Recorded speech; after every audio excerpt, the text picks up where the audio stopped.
IPL 2025 సీజన్‌లో sun Risers Hyderabad ప్రదర్శన అస్సలు బాగలేదు. అసలు గొప్పగానే లేదు. ఈ సీజన్‌లో ఇప్పటివరకు ఆ జట్టు 8 మ్యాచ్‌లు ఆడింది.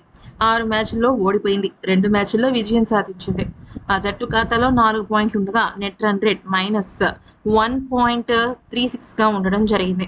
అయితే ఇక్కడ మీరు గమనించాల్సిన విషయం ఏంటంటే పాయింట్ల పట్టికలో ఆఖరి స్థానంలో ఉన్నది అటు చెన్నై జట్టు, ఇటు ఎస్ఆర్‌హెచ్ జట్టు. అంతవరకు బానే ఉంది కదా! అయితే ఇప్పుడు మనం చూసినట్టయితే ఈ పాయింట్ల పట్టికలో ఫస్ట్ 4 స్థానాల్లో ఉన్న జట్లు దాదాపుగా చాలా స్ట్రాంగ్‌గా ఉన్నాయి. వీటితో పాటుగా పంజాబ్, అలాగే కోల్‌కతా, లక్నో జట్లు కూడా ఇంచుమించు బాగానే ఉన్నాయి. సో, వీళ్ళని అలాగే మొదటి 4 స్థానాల్లో ఉన్న జట్లని కూడా బీట్ చేసుకుంటూ వెళ్ళాలి. అంతేకాకుండా మిగతా జట్లు కూడా దానికి తగ్గట్టుగానే కృషి చేయాలన్నమాట. అయితే ఈరోజు మ్యాచ్ అనేది చెన్నై అలాగే ఎస్ఆర్హెచ్ జట్ల మధ్య జరగబోతుంది. ఈ సీజన్‌లో ఎస్ఆర్హెచ్ జట్టు మరొక 6 మ్యాచ్‌లు ఆడాల్సి ఉంటుంది.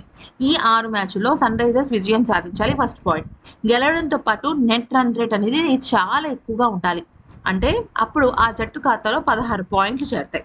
అయినప్పటికీ ఎస్ఆర్హెచ్ నేరుగా ప్లే ఆఫ్‌లోకి అడుగుపెట్టే అవకాశం ఉండదు. మిగిలిన సమీకరణాలు కలిసి రావాలి. నెట్ రన్ రేట్ ఆధారంగా ప్లే ఆఫ్‌లోకి అడుగుపెట్టే అవకాశం ఉంటుంది. ఎందుకంటే ఇప్పుడు జట్లన్నీ కూడా చాలా స్ట్రాంగ్ అయిపోయాయి.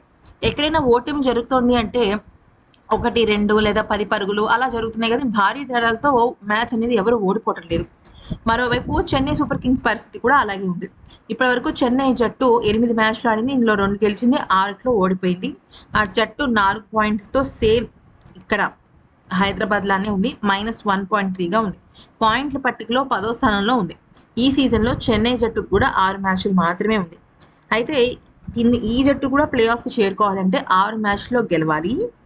లేదు ఒక్క మ్యాచ్‌లో ఓడిపోయిన ఇరు జట్లు డైరెక్ట్‌గా ఇంటికెళ్ళిపోవడమే. అంటే వాళ్ళు ఆడొచ్చు కానీ మిగతా మ్యాచ్‌లు పూర్తి చేయొచ్చు కానీ ఇంటికెళ్ళిపోవాల్సిన పరిస్థితి ఉంటుందన్నమాట.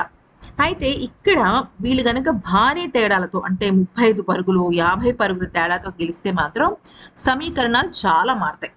మిగతా జట్లు 1, 2 పాయింట్లతో గెలవటము, లేకపోతే ఏదో ఒక వికెట్‌తో గెలవడము, చాలా టఫ్ మ్యాచ్ జరగడం గనక జరిగితే చెన్నై లేదా హైదరాబాద్ జట్లకు కొంతవరకు కలిసొచ్చే అవకాశం ఉంటుంది.